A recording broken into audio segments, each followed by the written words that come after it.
आज इस क्लास में हम लोग बीएड प्रैक्टिकल वाइवा में पूछे जाने वाले प्रश्न, चाहे आप बीएड प्रैक्टिकल वाइवा हो या डीएलएड, सब में जो है ये कॉमन प्रश्न पूछे जाते हैं। तो यहाँ पे हम लोग आज जितने भी टाइप के प्रश्न पूछे जाते हैं सबको करेंगे, उसकी प्रश्नों का जो है उत्तर भी यहाँ आपको मिलेंगे। देखिए पहला प्रश्न है ईपीसी का फुल फॉर्म क्या होता है। तो ईपीसी का फुल फॉर्म पेशेवर क्षमता में वृद्धि हिंदी में कहते हैं इसको, और ईपीसी इनहेंसिंग प्रोफेशनल कैपेसिटीज। अंग्रेजी में बीएड कैसे लिखा जाता है, तो ध्यान दीजिएगा अंग्रेजी में बीएड ये बी डॉट कैपिटल ई और स्मॉल डी फिर डॉट, क्योंकि बैचलर ऑफ एजुकेशन होता है इसका फुल फॉर्म, तो B dot E D dot B Ed. कितने लोग जो हैं लिख देते हैं बी ई डी, यहाँ डॉट लगा देते हैं, तो ये गलत है, ऐसे नहीं लिखना है। और यदि आप बी एड लिखते भी हैं सही से बी डॉट ई डी ऐसे, तो ये भी गलत है, यानी कि आपको B dot E D dot होना चाहिए, कैपिटल ई होना चाहिए। बीएड का फुल फॉर्म क्या होता है, तो bachelor of education, bachelor of education. B Ed को हिंदी में क्या कहते हैं, ऐसे प्रश्न आपसे अक्सर पूछे जाते हैं, तो शिक्षा स्नातक याद रखिएगा, बीएड को हिंदी में क्या कहते हैं। ठीक है। शिक्षण कौशल के प्रकार, ये कॉमन है बीएड डीएलएड दोनों में। शिक्षण कौशल के प्रकार खोजक प्रश्न कौशल, प्रस्तावना कौशल, पुनर्बलन कौशल, श्यामपट्ट लेखन कौशल, स्पष्टीकरण का कौशल, उद्दीपन परिवर्तन कौशल और दृष्टांत कौशल, यानी कि साथ है पाठ्य योजना कैसा होना चाहिए। ठीक है, तो पाठ्य योजना कैसा होना चाहिए, पहला बिंदु है पाठ्य योजना लक्ष्य जो है, पाठ्य योजना का लक्ष्य शिक्षण विधियों सहायक सामग्री आदि की दृष्टि से विस्तृत होना चाहिए, शिक्षण विधियों पर आधारित होनी चाहिए और सहायक सामग्री आदि से माने कि परिपूर्ण होना चाहिए। दूसरा है पाठ्य योजना की भाषा सरल एवं आकर्षक होनी चाहिए। थर्ड पॉइंट है पाठ्य योजना संबंधित सामान्य एवं विशिष्ट उद्देश्य स्पष्ट रूप से लिखे जाने चाहिए। कक्षा के सामान्य अनुशासन के प्रति भी अध्यापक को सजग रहना चाहिए। छात्रों की जिज्ञासा बढ़ाने के लिए अच्छी पाठ्य योजना का आधार पूर्व ज्ञान को ही बनाया जाना चाहिए।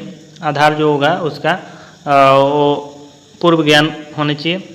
अच्छी पाठ्य योजना छात्रों के सक्रिय सहयोग पर आधारित होनी चाहिए। प्रश्नोत्तर प्रणाली प्रभावी होनी चाहिए। मूल्यांकन की सुविधा की दृष्टि से एक अच्छी पाठ्य योजना को अध्यापक के इस कार्य में सहायक होना चाहिए। अब क्वेश्चन नंबर 7 है आपके सामने, सूक्ष्म शिक्षण से आप क्या समझते हैं। ऐसे प्रश्न अक्सर आपसे पूछे जाते हैं वाइवा में। सूक्ष्म शिक्षण से आप क्या समझते हैं, तो यह शिक्षण प्रक्रिया का संकुचित रूप होता है सूक्ष्म शिक्षण, इसको अंग्रेजी में माइक्रो टीचिंग कहते हैं। माइक्रो टीचिंग में छात्रों की संख्या एवं समय की अधिकता को कम कर दिया जाता है। इसका निर्माण छात्रों में शिक्षण कौशल होगा यहाँ पे, को विकसित करने के लिए बनाया जाता है था। जब छात्राध्यापक शिक्षण के दौरान शिक्षण कार्य करते हैं तो उस समय उनके सामने छात्रों की उपस्थिति को सीमित कर 5 या 6 कर दिया जाता है। सामान्यतः सूक्ष्म शिक्षण यानी माइक्रो टीचिंग का अर्थ होता है कम समय का शिक्षण याद रखिएगा, जिसमें छात्राध्यापकों में एक एक करके शिक्षण कौशल का ज्ञान करवाया जाता है। वर्तमान में स्मार्ट क्लास का योगदान, तो शॉर्ट में इसको कह सकते हैं स्मार्ट क्लास बच्चे द्वारा आसानी से और कम समय में बहुत ही कुछ सीख जाते हैं, यानी कि स्मार्ट क्लास के द्वारा बच्चे जो हैं कम समय में बहुत आसानी से सीख जाते हैं। साथ ही शिक्षकों को भी पढ़ाने में अच्छा लगता है, माने कि कारगर हो ये। इस तकनीक से छात्रों का नॉलेज के संचार को विस्तार करने में मदद मिलता है। यह तकनीक मददगार सिद्ध होता है। नहीं, इस इंटरैक्टिव माध्यम के द्वारा छात्रों को कठिन से कठिन विषयों को समझने में मदद मिलता है और यह मददगार साबित होता है। मनोविज्ञान का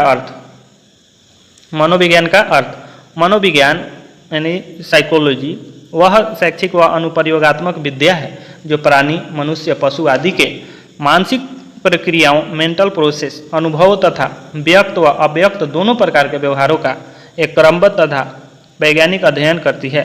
मनोविज्ञान अनुभव का विज्ञान है। वर्तमान शिक्षा मंत्री, तो वर्तमान शिक्षा मंत्री जो होंगे वो आप अपना याद कर लीजिएगा, आपके राज्य का और देश का। तो इसका आंसर इसलिए यहाँ पर नहीं दिए गए हैं। वैधता से आप क्या समझते हैं, तो यहाँ पे देखिए वैधता का आंसर सूचना संकलन के लिए प्रयुक्त परीक्षण यदि अपने उद्देश्य की पूर्ति सफलतापूर्वक नहीं करते तो हम उसे अवैध परीक्षण कहते हैं। जबकि यदि परीक्षण उस उद्देश्य की पूर्ति करता है जिसके लिए उसे बनाया गया है तो हम ऐसे परीक्षण को वैध परीक्षण कहते हैं और परीक्षण के इस गुण को वैधता कहा जाता है। ठीक है, याद रखिएगा, परीक्षण के इस गुण को वैधता कहा जाता है।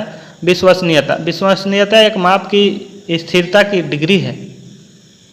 एक परीक्षण विश्वसनीय होगा जब यह समान परिस्थितियों में एक ही दोहरा परिणाम देता है। मनोवैज्ञानिक अनुसंधानों में शब्द विश्वसनीयता एक शोध अध्ययन या माप परीक्षण की स्थिरता को संदर्भित करता है। शिक्षा का अर्थ, आपसे पूछा जाएगा कि शिक्षा का अर्थ क्या है, तो शिक्षा का अर्थ आप बताइए।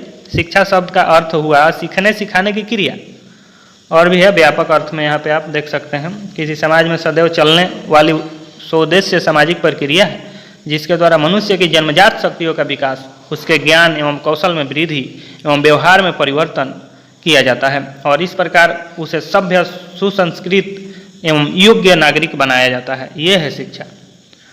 आप शिक्षक बनने के बाद शिक्षा में क्या बदलाव करेंगे, अथवा आप शिक्षक क्यों बनना चाहते हैं, इस टाइप के प्रश्न अक्सर पूछे जाते हैं आपसे। इसको तो एकदम याद रखिए, तो जवाब दे सकते हैं आप। मैं अपने शिक्षकों से बहुत प्यार करता हूं और वास्तव में उनके अथक प्रयासों के लिए उन्हें धन्यवाद देना चाहता हूं। यहाँ पे को नहीं होगा, के लिए होगा।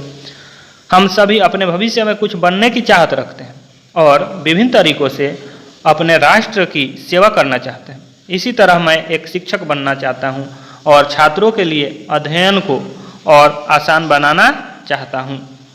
तो इतने जो होंगे आप, इसमें आपको 14 क्वेश्चन है ना, तो ऐसे क्वेश्चंस, कॉमन क्वेश्चंस जो है आपसे पूछे जाते हैं। साथ ही आप जो लेसन प्लान, पाठ योजना, लर्निंग प्लान बनाते हैं उससे भी, जो टीचिंग के लिए प्लान बना कर ले जाइएगा, लेसन प्लान, ठीक है, पाठ योजना, लर्निंग प्लान, सीखने की योजना, उससे भी इंटरनल क्वेश्चन यानी कि टॉपिक आपका जो होगा उससे रिलेटेड भी क्वेश्चन पूछे जाते हैं। तो इन सब चीज़ों पे ध्यान रखिए, आपका वाइवा प्रैक्टिकल जो होगा आसानी से कंप्लीट हो जाएगा, यानी कि आप उसको क्रैक कर पाएंगे। यदि यह मेरा वीडियो आप लोगों को पसंद आया हो तो वीडियो को लाइक करें, चैनल को सब्सक्राइब करें और ज़्यादा से ज़्यादा शेयर करें। तो आज के लिए इतना ही, धन्यवाद। मिलते हैं नेक्स्ट वीडियो में इम्पोर्टेंट